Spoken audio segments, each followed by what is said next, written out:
It's the one thing that we all have, the mind, right? But it's the one thing that we don't have a manual for. We buy a blender, we get a manual. Our iPhone comes with a manual. We get a car and it has a manual.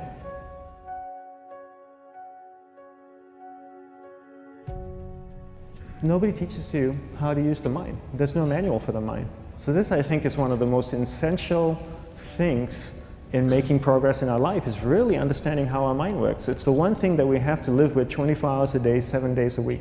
We have no choice. Imagine if most of you slept 8 hours a day, which most of you don't. You slept and you were awake 16 hours a day. In the 16 hours you practice your awareness just randomly moving from one thing to another, to another, to another. All day practice being distracted. What would you be good at after 6 months? You did the 16 hours a day, you just allow your awareness to jump from one thing to another, to another. I'll tweet right now, I'll switch to text messaging, then I'll go to email. Oh, my phone's ringing, so I'll answer the phone. And then somebody's speaking to me, so I'll have 2 conversations at one time. And I'll just do this 16 hours a day, 7 days a week. So you get it being good at distracted. After 1 year, you're an expert at being distracted. After a year and a half, they'll invite you to give keynote talks on being distracted. You're so good, you practice 16 hours a day. So the same works for the opposite. If you practice being concentrated 16 hours a day, what would you become good at? You become good at concentrating.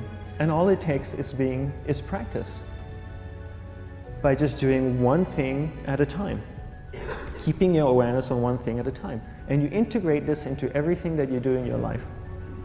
So the best way to do it is pick a few opportunities in your everyday life. For example, we all speak with people. When I speak with somebody, I give them my undivided attention. I keep my awareness on them, and the conversation is really brief. Why? Because we're concentrated. We're not being distracted. A 10-minute conversation normally just takes 3 minutes because you're just so focused. I define concentration as the ability to keep that awareness on one thing for a prolonged period of time. So if I can keep my awareness on Eric and not drift away and think about the wedding, or drift away and think about the vacation, or what I'm going to do later, then I'm concentrating on Eric. Every time it drifts away, I bring it back. And the more I practice this, the more I practice concentration. So concentration is the ability to keep your awareness on one thing for a prolonged period of time. And that's a very simple definition of concentration. How do you get better at concentration? You practice this. You practice this 24 hours a day, 7 days a week. And it's the only way to get good at it. And what's the best way to practice it?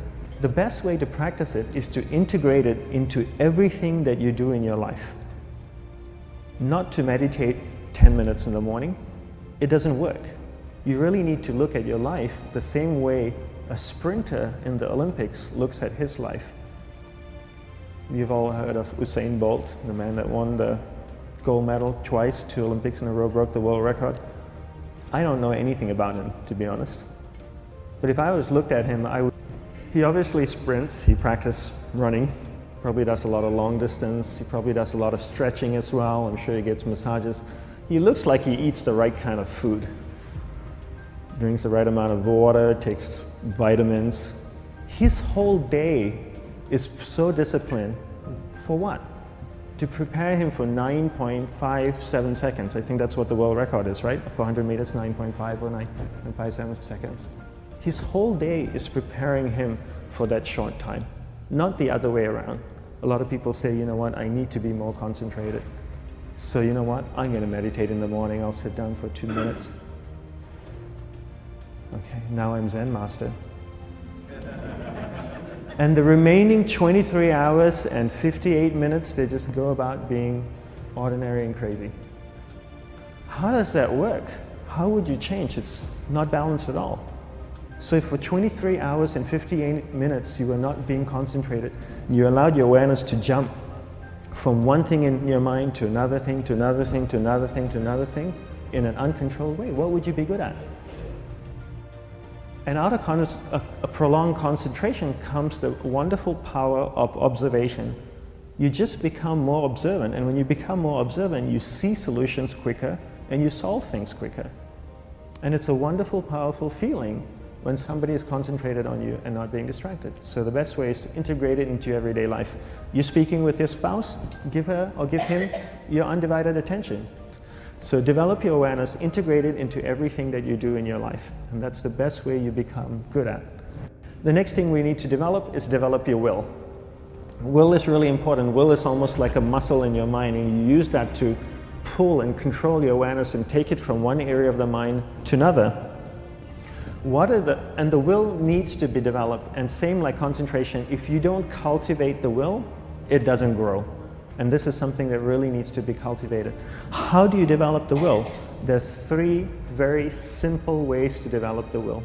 1 is you finish what you begin.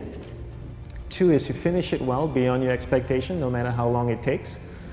3 is you do a little bit more than you think you can do. All of those things require effort, and effort is will. It's so much easier to start a project than to finish a project, right? When you start a project, you're feeling creative, you're feeling inspired, you're full of energy. At the end of the project, you go, whose idea was this? So it requires tremendous amount of will to finish, and every time you complete something, you develop a little bit more will, and you have that muscle. And will is an amazing thing to develop, because once you develop will, that same will you can use in every aspect of your life to keep your awareness on one thing at a time, to finish projects, to see things through to the end, anything you want. The best way to develop will, bring it into your everyday life, into everything that you do. Give you an example, the way I integrate it into my everyday life, I try and finish what I begin. So for example, going to sleep. I sleep every night, so I put on my pajamas, I floss, I brush my teeth, I go to bed, I sleep, I wake up in the morning, I make the bed. Why? Because I'm finishing what I start.